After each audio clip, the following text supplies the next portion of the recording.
impian kebanyakan orang. Tapi gimana jadinya kalau pernikahan itu berubah jadi sesuatu yang beracun dan menyakitkan? Kayak kata film ini, hidup itu cuma sekali. Kalau nggak bahagia, rugi. Kira-kira kalau kalian ada di posisi itu, apa yang kalian lakukan?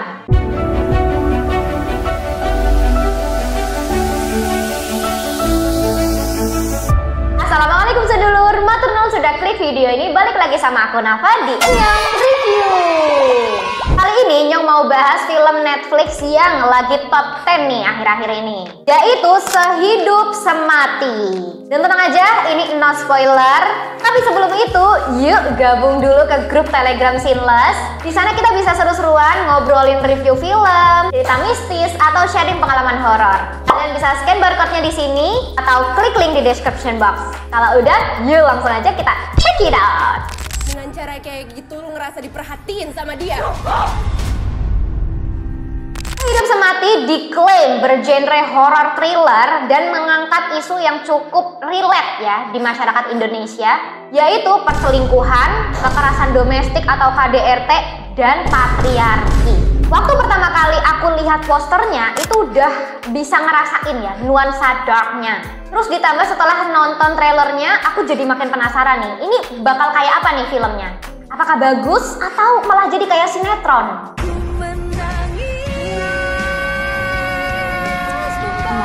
Disutradarai oleh Upi Avianto, katanya sih skenario film ini udah beliau rancang sejak 13 tahun yang lalu. Cuman baru bisa tayang tahun ini setelah berjodoh sama PH Starvision. Film ini bercerita tentang Renata yang menikah sama Edwin. Pernikahan mereka berubah toksik karena Renata ngerasa diselingkuhi dan sering mengalami kekerasan. Gak cuman itu, Renata juga ngalamin serangkaian kejadian aneh yang meneror hidupnya. Tapi meskipun terjebak di ketoksikan itu, Renata ini terus bertekad menyelamatkan dan mempertahankan rumah tangganya itu. Di awal kita bakal diajak masuk ke dinginnya rumah tangga Edwin dan Ratna. Kok Ratna sih? Rumah tangga Renata Edwin. Aku pribadi ya, itu langsung dibuat ngelangsa dengan rupa si Renata yang kurus, kuyu, penuh luka. Kayak dia ngomong ke suaminya aja tuh suaranya bergetar gitu. Kan aku jadi was-was ya, takut tiba-tiba dia diapain sama suaminya. 10 menit pertama, alhamdulillah bisa tak lewati dengan baik. Karena abis itu aku penasaran, ini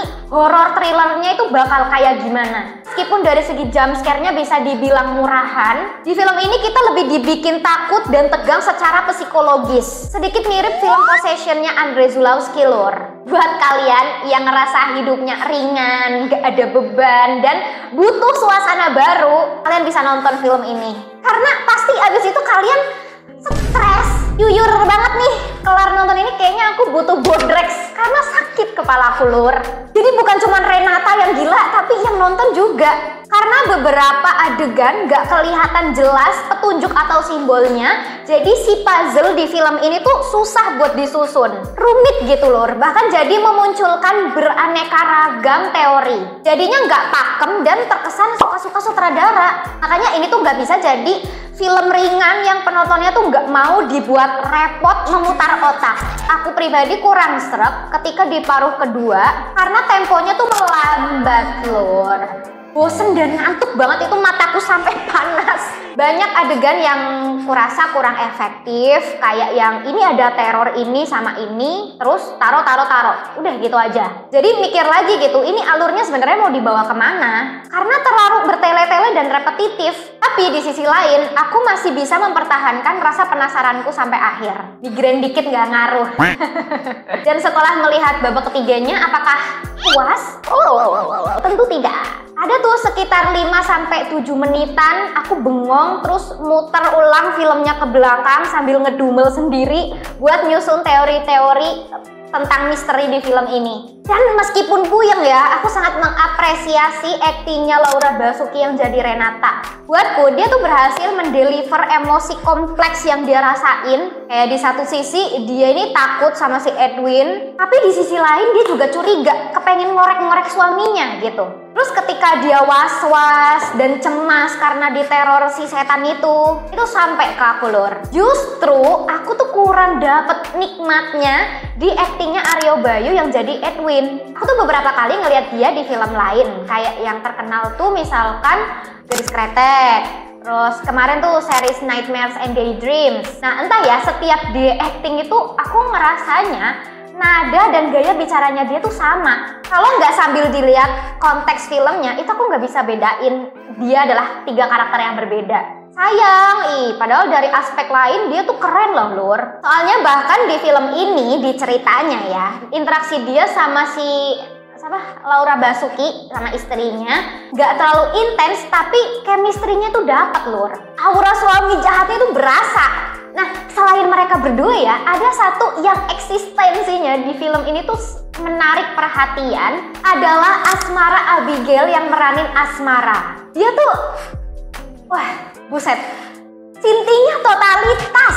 Ya jadi selain karena banyak adegan kekerasan yang sangat jelas dan ucapan-ucapan vulgar, nah dia ini nih yang salah satunya berperan besar kenapa film ini hanya untuk usia 17 tahun ke atas. Jadi please bijaklah memilah dan memilih tontonan ya kawan. Kalau buat sinematografi di film ini menurutku nggak yang sebagus dan sewah ekspektasi awal. Lebih ke tepat aja gitu penempatannya. Kalau set lokasinya itu kayak di apartemen tua dengan pencahayaan minim, itu ya klise lah ya untuk membangun suasana mencekam dan terjebaknya. Yang kusuka itu tone warnanya. Ketika Renata sendirian atau bareng sama suaminya itu warnanya biru, tapi ketika dia bareng sama Asmara jadi merah. Estetik dan simbolik aja gitu dilihatnya Lur. Yang asik adalah pergerakan kamera dan shotsnya itu bervariasi.